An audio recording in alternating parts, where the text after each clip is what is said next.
G'day everybody, Sean from Bourbon Brothers. Welcome to the January tasting videos. I especially want to welcome and thank our subscribers. So if you've actually subscribed to receive your monthly bourbons from Bourbon Brothers, thank you so much. You're the lifeblood of what we're trying to do here. We're trying to spread the love and spread the knowledge about bourbon and defeat that evil empire of clear spirits. What I want to let you know about before we get into tasting the bourbons today is a couple of exciting things. We've got full-size bottles available to our subscribers. So you're our members, we've got members-only prices and availability on the bottles that you've tasted. So once we've done our bourbons for the month, you will then be able to get online and buy it at a member's pricing. The best part about it is you will get competitive pricing, often below what you can get elsewhere, but you'll also get free shipping, because what we'll do is we'll include it in your next month's box. So you get that full bottle with your next month. So if you love one of the bottles that you're trying in this pack, check out our website or check our emails. We'll only have a very limited number of these bottles available, so be quick, but you'll get a great price on it and you'll get free shipping when it comes with your next box. The other exciting thing we're doing is we're going to be doing 3 separate videos. Now last month, our tasting video, we kind of did it in one long one with all 3 bourbons. What we're going to do this month, we're going to break it up into 3 videos, one for each of the bourbons that we're trying this month. And that way you can sort of do it as you taste each bourbon. You can just look up that one particular video, because look, unless you are going to drink all 3 bourbons at once, and more power to you if you're going to pull that one off. But mostly we'll be trying them at separate times and different times, so you'll be able to go to that specific video without searching through one long video to find it. So with that, let's get on to our first bourbon today. What we're going to be talking about is the Makers 46. So this is her, Makers 46. So Makers, it's a wheated bourbon, which I'll touch on in a moment. It's owned by Beam Suntory. The distillery is the Maker's Mark Distillery. It's at 94 proof. There's no age statement, but it's around 6 years with it. Now it's mash bill. It's another thing we'll talk about here. Is a 70% corn, 16% wheat, and 14% malted barley. What you will notice is no rye, and I'll explain that in a moment. So the colour on it's a nice dark toffee. The pricing you're going to get on it in the store, it's about $85 a bottle for this one. So let's talk about Maker's Mark. So Maker's Mark's origin began when T. William Samuel Sr. purchased a Burke's Distillery in Loretto, Kentucky for $35,000 in 1953. They began production the following year, and the first run was bottled in 1958 under the brand's very distinctive red wax seal. So Maker's Mark is unusual. This goes across its entire range, that no rye is used as part of the mash. So instead of rye, Maker's Mark uses red winter wheat along with corn and malted barley in the mash bill, which is why it's known as a wheated bourbon. So during the planning phase, back in the origins of Maker's Mark, Samuels allegedly developed 7 candidate mash bills for the new bourbon. As he didn't have time to distill and age each one for tasting, he instead made a loaf of bread from each recipe, and the one with no rye was judged the best tasting, so that's how the mash bill for Maker's Mark came along.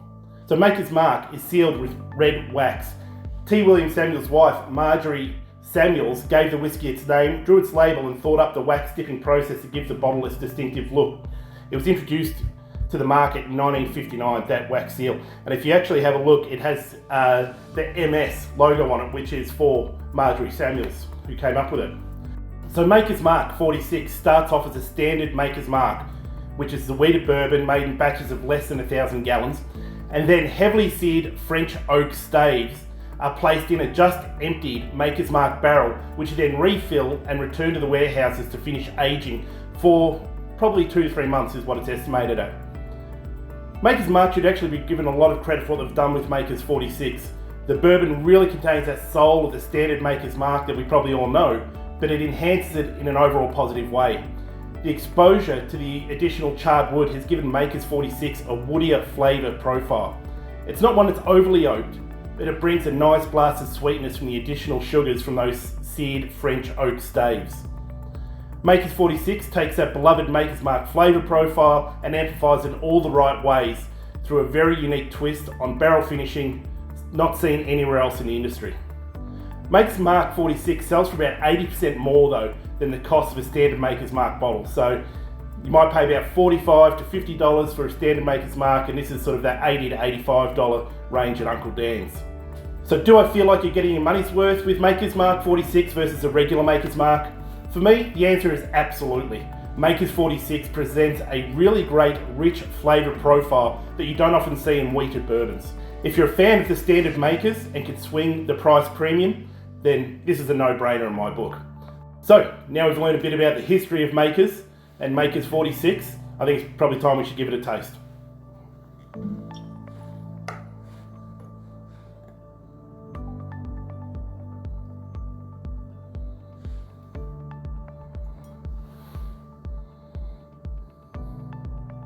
With sort of medium legs on it.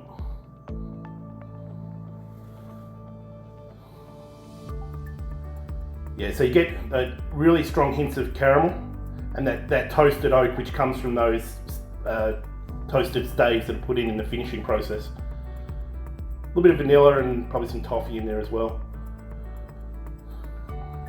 It's good. All right.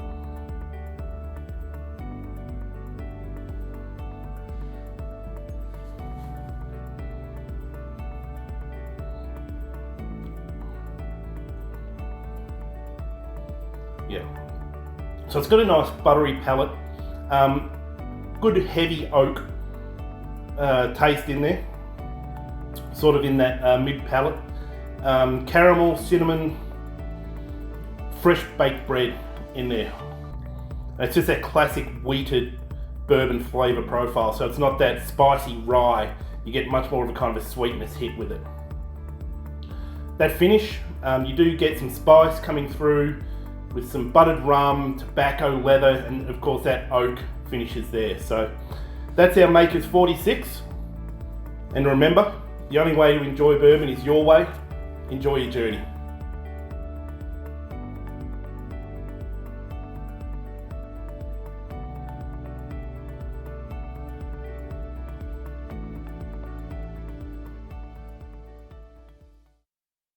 If you do, more power to you, but try that again, but I thought it was funny.